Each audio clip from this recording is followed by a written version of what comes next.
They know, not because you raised your voice or demanded to be heard, but because something shifted the moment they crossed your boundary. The energy changed. The conversation felt different. What once felt familiar suddenly became distant, and that distance carried a message stronger than any explanation ever could. You did not argue. You did not justify yourself. You allowed silence to do what words could not. In that silence, clarity appeared. Boundaries do not need announcements. They reveal themselves the moment they are violated, and when that line was crossed, authority moved quietly back into your hands. They noticed the calm where reaction used to be. They felt the pause where emotion once lived. From that moment on, they began to watch you more carefully, measuring their actions, sensing that something irreversible had taken place. Not because you threatened them, but because you no longer made yourself available for misuse. This is how true boundaries speak, not loudly, not emotionally, but firmly, through presence and restraint. And once that realization settles in, it becomes impossible to ignore. The door did not close with noise or drama. It closed softly with certainty. And what closes that way is rarely opened again. Silence is not ignorance, it is recognition. Silence is often misunderstood. People assume that when you stop responding, you have failed to notice what happened, that you are confused, weak, or unsure. In reality, silence is one of the clearest forms of recognition. It is the moment you understand exactly what was done and decide that it no longer deserves your emotional energy. When someone crosses your boundaries, they do not need a lecture to know it.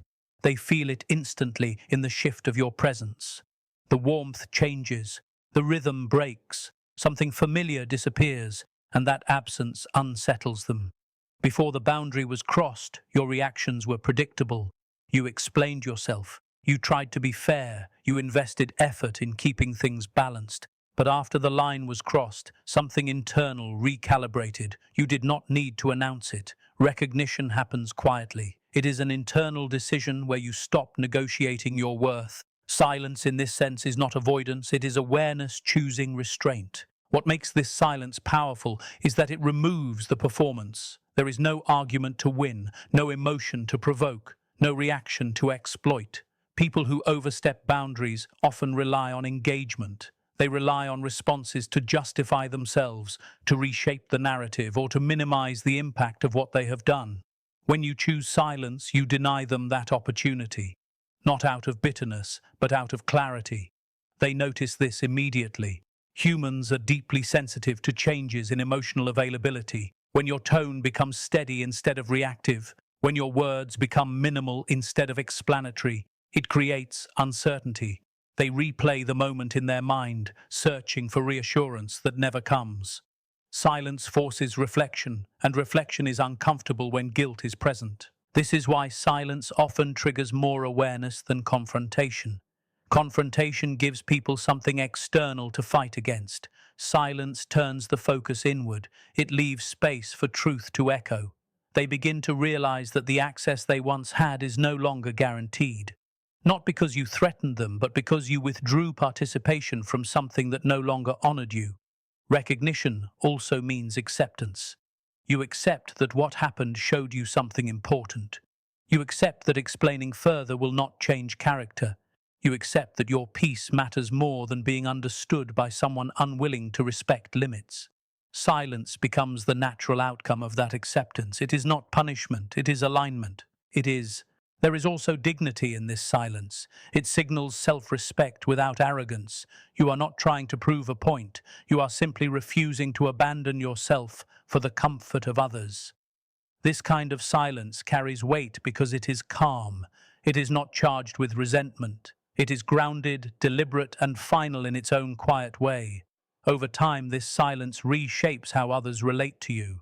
Some will step back, recognizing that the dynamic has changed. Some will test gently, hoping the boundary was temporary, but most will understand that something essential has shifted. You are no longer available in the same way. Your energy is no longer open to careless handling. It is important to understand that silence does not mean disconnection from yourself. In fact, it often means deeper connection. You are listening more closely to your instincts. You are honoring discomfort instead of dismissing it. You are allowing actions to speak louder than explanations.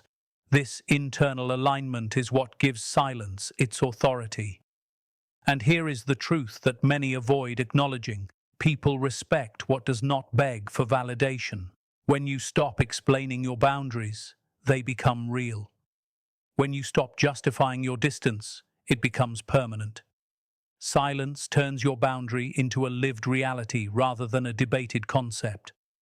In the end, silence is not the absence of strength. It is strength refined. It is recognition choosing peace over performance. And when someone realizes that your silence is intentional, not accidental, they understand something clearly and permanently.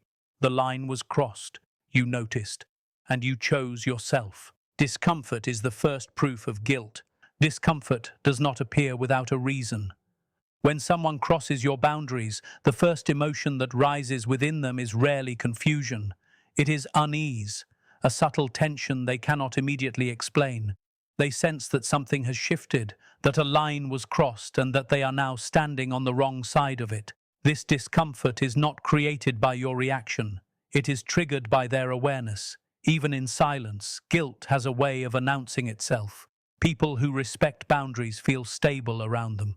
Limits do not threaten them, but those who benefit from overstepping feel unsettled when access is restricted.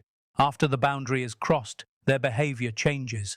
They may hesitate, speak more carefully, or appear unusually watchful. This is not because they are unsure of what happened, it is because they know. Discomfort becomes the first internal signal that their actions carried weight. You might notice them testing the space that now exists between you. A casual message, a softened tone, a subtle attempt to return things to how they were. These are not innocent gestures. They are measurements. They are checking whether the boundary still stands. Discomfort pushes them to seek reassurance, not because they are confused, but because guilt dislikes uncertainty. What makes this guilt powerful is that it does not need to be named. It lives beneath the surface. It shows up in nervous energy, over-explanation, or sudden politeness. Sometimes it shows up as withdrawal, sometimes as forced normalcy. In all forms, it carries the same message. They are aware that something was done that cannot be undone. Your calm presence intensifies this awareness. When you do not accuse, justify, or demand acknowledgement, discomfort has nowhere to escape. It stays with them. It follows them into silence. Confrontation can give people a way out by turning the focus onto your tone or your words. Calmness removes that escape. It leaves only the truth of their behavior. This is why guilt often expresses itself indirectly. Instead of apologizing, they may shift the subject. Instead of accountability, they offer friendliness. Instead of addressing the boundary, they act as though nothing happened. These are coping mechanisms, not solutions. Discomfort does not disappear through avoidance. It lingers, shaping how they engage with you from that point forward. There is an important distinction here. Discomfort does not always lead to growth. Some people reflect and adjust. Others resist and distance themselves. But in both cases, the boundary has already done its work. It has revealed where respect exists and where it does not. Your role is not to manage their discomfort. Your role is to honor your clarity. Many people feel tempted to relieve this tension by explaining themselves again. They mistake discomfort for misunderstanding. But guilt rarely needs explanation. It needs acceptance. And when you refuse to rescue others from the emotional consequences of their actions, you reclaim your authority. Discomfort also teaches an important lesson about power. Power does not come from control or dominance. It comes from self-regulation. When you remain composed in the presence of guilt, you show that your boundaries are not reactive. They are stable. This stability is what makes people cautious. Not fear, but awareness. Over time, this discomfort reshapes behavior. They may speak with more care. They may keep their distance. They may change the dynamic entirely. These changes are not driven by your demands, but by their internal recognition that access now requires respect. The boundary becomes real not because it was enforced loudly, but because it was upheld quietly. It is also worth noting that discomfort is temporary, but clarity is lasting. Once someone knows they crossed a line, that knowledge does not disappear. Even if they never address it directly, it informs every interaction that follows. They may forget the words, but they remember the feeling. And feelings shape memory more than conversations ever do. In the end, discomfort is not something to fear or fix. It is evidence. Evidence that the boundary landed. Evidence that awareness exists. Evidence that you chose self-respect over emotional labor. And when guilt meets calm resolve, the message becomes unmistakable. The line was crossed, it was noticed, and it will not be crossed the same way again. Boundaries reveal character, not conflict. Boundaries are often mistaken as sources of tension, as though they create distance where harmony once existed. In truth, boundaries do not generate conflict. They expose what was already present. When a boundary is set or silently upheld, it becomes a mirror. It reflects intentions, values, and respect with startling clarity. What follows is not about disagreement, but about character being revealed. When someone values you, a boundary feels natural to them.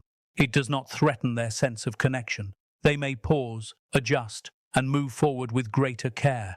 There is no drama in this response, only respect. But when someone benefits from unrestricted access, a boundary feels like an interruption. Not because it is unfair, but because it interferes with a dynamic they had grown comfortable exploiting. The reaction to a boundary is more telling than the boundary itself. Calm acceptance indicates emotional maturity. Resistance, defensiveness, or subtle withdrawal point to deeper issues.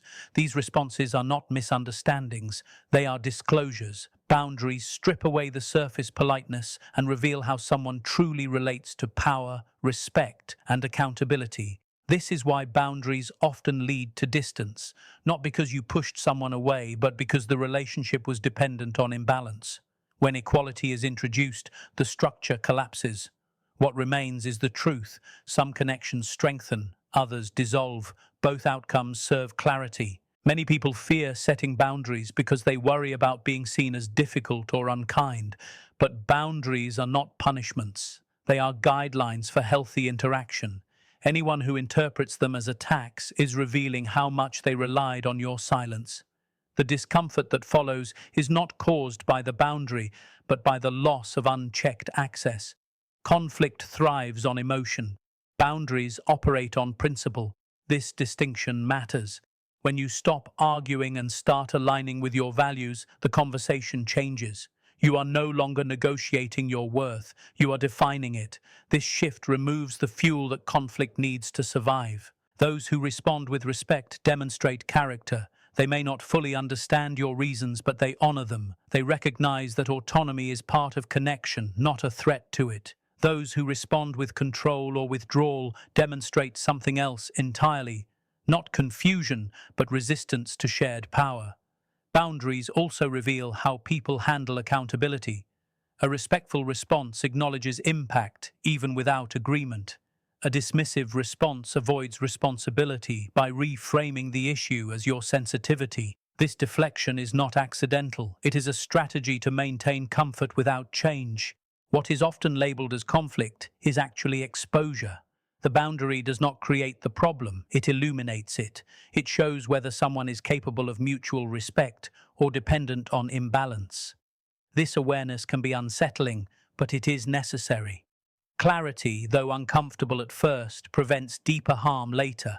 Over time, you may notice that life becomes quieter after boundaries are upheld. Fewer arguments, fewer explanations, fewer emotional negotiations. This is not loss. It is refinement. You are no longer surrounded by those who require you to shrink for their comfort. You are aligned with those who respect your presence as it is. Boundaries also reshape your relationship with yourself. Each time you honor a limit, you reinforce self-trust. You learn that your discomfort is information, not weakness. You stop seeking permission to protect your peace. This internal alignment becomes visible to others. It sets a standard without words. It is important to understand that not everyone will stay. Boundaries act as filters. They allow respect to pass through and block exploitation. This is not cruelty, it is discernment. You are not responsible for how others respond to fairness. In the end, boundaries are not about controlling others. They are about clarifying yourself. They show who can meet you with respect and who cannot operate without advantage. What remains after the boundary is the truth of the connection. And truth, once revealed, becomes the foundation for peace, not conflict. They remember the moment you stopped explaining. There is a moment that stays with people long after the conversation ends. It is not the argument, not the raised voices, and not even the disagreement itself. It is the moment you stopped explaining, the moment you chose stillness over justification. That pause marks a quiet turning point, one that does not announce itself, but changes the balance permanently. Before that moment, you were engaged in effort. You clarified your intentions. You explained your feelings. You tried to be understood. Explanation felt necessary because you believed respect could be restored through words. But when a boundary is crossed repeatedly, explanation loses its purpose. Not because you lack the words, but because the other side has already heard enough to know better. When you stop explaining, something shifts internally.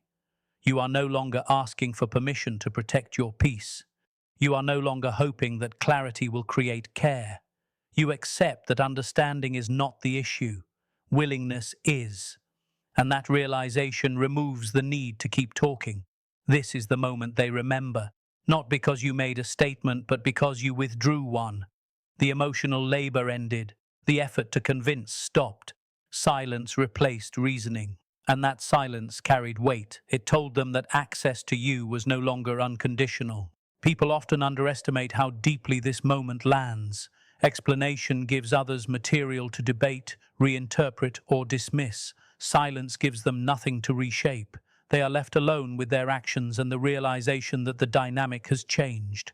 This is why the absence of explanation feels heavier than any argument ever did. They begin to replay interactions in their mind. Not the words you said, but the moment you stopped saying them. They notice the calm that replaced urgency, the restraint that replaced defense. These changes signal something final, not dramatic but decisive. Stopping explanation is not about punishment. It is about self-alignment. You recognize that repeatedly explaining your boundaries teaches others that those boundaries are negotiable. When you stop, you communicate that your limits are no longer up for discussion. They exist, whether or not they are acknowledged. This moment also redefines power. Power is often confused with control, but true power lies in choice. The choice to disengage from cycles that drain you. The choice to let actions speak for themselves. When you stop explaining, you choose dignity over validation. They may respond in subtle ways: increased politeness, careful wording, distance, or attempts to re-establish familiarity. These reactions are not random. They are responses to a shift they cannot undo. The explanation phase has ended, and with it, the opportunity to minimize or ignore your boundaries. What makes this moment unforgettable is its quiet certainty. You did not threaten consequences. You did not demand accountability. You simply changed your participation. That change becomes the consequence. And because it is self-directed, it cannot be argued with. Stopping explanation also transforms how you see yourself. You begin to trust your judgment without external confirmation. You stop feeling responsible for others' discomfort. You understand that respect does not require repetition. This self-trust is grounding. It simplifies decisions. It strengthens presence. Some relationships adjust and continue in healthier ways. Others fade. This outcome is not a failure. It is information. When explanation is no longer needed, what remains is compatibility or its absence. Both provide clarity. People remember this moment because it marks the end of influence. Influence does not disappear loudly. It dissolves quietly when you no longer seek to be understood by someone who has already shown you their limits. They may never speak about it, but they carry the memory forward. In the end, the moment you stopped explaining was not a withdrawal from communication. It was a return to self-respect. It signaled that you had said enough, not because you were defeated, but because you were done negotiating your worth. And that realization, once felt, is never forgotten. Your calm is the boundary they cannot cross again. Calm is often mistaken for passivity, but in reality, it is one of the strongest forms of self-protection. When emotions no longer rush to the surface, when reactions are replaced by steadiness, something fundamental changes in how others relate to you. Calm is not the absence of feeling, it is mastery over it. And once that mastery is visible, it becomes a boundary that cannot be easily challenged. People are accustomed to negotiating with emotion. They expect explanations, reactions, or visible discomfort. These signals tell them where the limits are flexible and where pressure might still work. Calm disrupts this expectation. It offers no entry point. There is nothing to provoke, nothing to argue against, nothing to correct. In that stillness, your boundary becomes solid without being announced. When someone realizes they can no longer disturb your inner balance, they hesitate. Not out of fear, but out of awareness. They sense that their influence has diminished. Your calm communicates that your well-being is no longer dependent on their behavior. That independence changes the dynamic more effectively than confrontation ever could. This kind of calm is built through clarity. You are no longer seeking acknowledgement or approval. You understand where you stand, and that understanding settles your nervous system. From this place, your responses become measured. Your words are fewer but intentional. Your presence becomes grounded. People feel this before they understand it. Attempts to cross the boundary may still occur, but they are different now, softer, more cautious, often indirect. This is because calm removes uncertainty about your limits. It shows that you will not be pulled into chaos or negotiation. Each composed response reinforces the same message. Access requires respect. Your calm also changes how you listen. You hear what is said without needing to defend. You notice patterns without needing to expose them. This awareness allows you to choose when to engage and when to step back. Choice is power, and calm makes that power visible. What makes calm such an effective boundary is its consistency. Emotional reactions fluctuate, but calm remains steady. It does not need to be enforced. It maintains itself through alignment.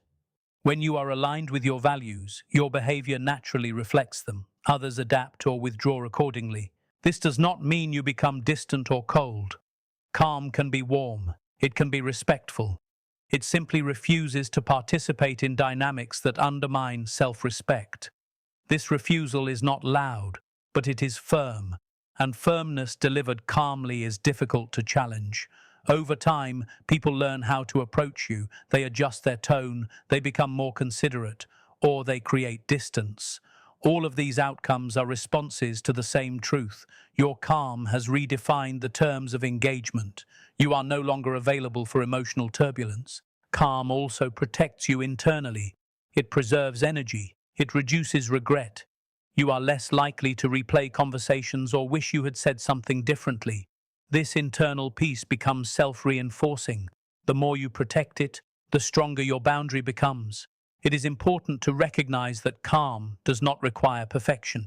It is a practice, not a performance. There will be moments of emotion, moments of pause, moments of adjustment.